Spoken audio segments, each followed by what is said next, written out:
Hey, it's Don Skaggs again with Empowered Inventing, the place where if we can change how you look at things and how you react to things, and we can change those behaviors in business and in inventing, then we can get you to behave like a successful inventor. And guess what? If you behave like a successful inventor, it's going to increase your chances of becoming successful. If you behave, though, on the other hand, if you behave like an inventor that is not a success, the failures, guess what? That's going to increase your chance of failing.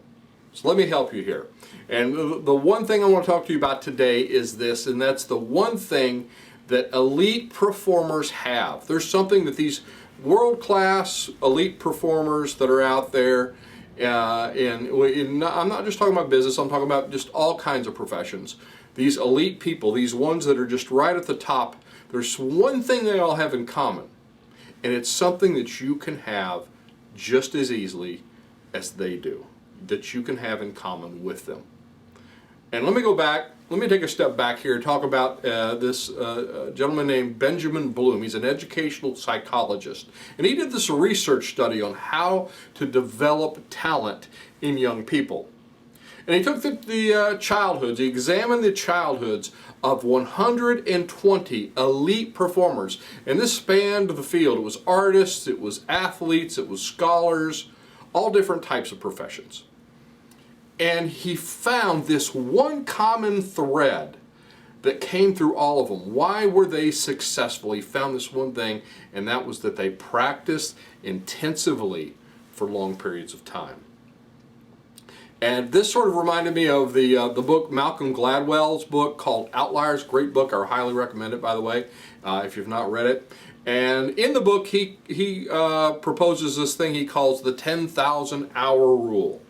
And in the 10,000 hour rule, he says there's 10,000 hours of deliberate practice that is needed for you to become world class in any field. If you really want to be one of those top elite performers, you want to be one of those people that's just excelled beyond everybody else, you need 10,000 hours to get there. Now, there's been some psychologists that sort of disagree with that now. They've kind of come out and said, well, it doesn't have merit and everything. And they even cite entrepreneurs. Well, I want to disagree with that. Number one, not just because they're psychologists, because academics sometimes can just, they're not living in the real world. But on what I've seen in my experience is that this can apply, and this does apply. Malcolm Gladwell talks about the Beatles. He uses some examples of this 10,000 hour rule. He talks about the Beatles in Hamburg, Germany. People wanted to think, oh, the Beatles, they were an overnight success. They just showed up and all of a sudden they were famous. No, they practiced in dive bars in Hamburg, Germany, all night long, night after night, year after year, and honed their craft. Bill Gates. Another good example he cites, he said when he was a teen, started at a very, very young age, he had the opportunity to work with computers back in the day when everybody didn't work with computers like they do now. So he got this start, he got this leg up, he got this 10,000 hours. Now, how does this apply to inventors and entrepreneurs? Well, number one, let me say this, you don't have to have 10,000 hours before you get started or before you do anything or before you think you've made it. That's what he talks about, the elite performers. Again, these top-end people. But the idea of practicing, the idea of this deliberate practice is so essential. Why? Let me illustrate this with a good old Louisville Slugger. Now, let's say that you want to throw a ball up in the air and just take that and hit it. By the way, I'm right-handed, but I bat left. I've always batted left, so if this looks weird, sorry, just deal with it. But because it's more comfortable for me. But if you're wanting to hit a ball with a bat, and that's the only thing you want to do, I want to be able to just throw up a ball and hit it with a bat. Well, if that's your goal, let's say that's your goal in life. I want to hit a bat with a ball if I throw it up in the air. If you throw it up just one time, you've never done it before, and you swing, do Do you think you'll most likely hit it or miss it? No, you'll probably miss it. Why? Because you've not done it before. But if you swing at a ball, if you throw a ball up in the air and you swing at it 100 times, 500 times, 1,000 times, guess what? By that 1,001st time, yeah, like that's a word, 1,001st time you throw that ball up in the air and you swing to hit it, you are much more likely to hit that ball than you would than you would when you first threw it up the first time. And it's the same way with inventing, entrepreneurs, all those things. They involve work. But guess what? When you're doing it the 100th time, when you're doing it the 500th time, it's not going to be as fun as it was the first time you were swinging that bat. No. It's going to be, oh gosh, you mean I got to pick up this bat again and swing? And this is why it's good to have accountability partners, by the way. And this is why it's good to be involved in these inventor groups, it's inventor organizations. The inventleader.org is a great website. We're on it. Our organization, we have online meetings as well. But it's good to be around people. I've said this on, I think, even the previous video. I say this a lot. And I say this a lot because it's important.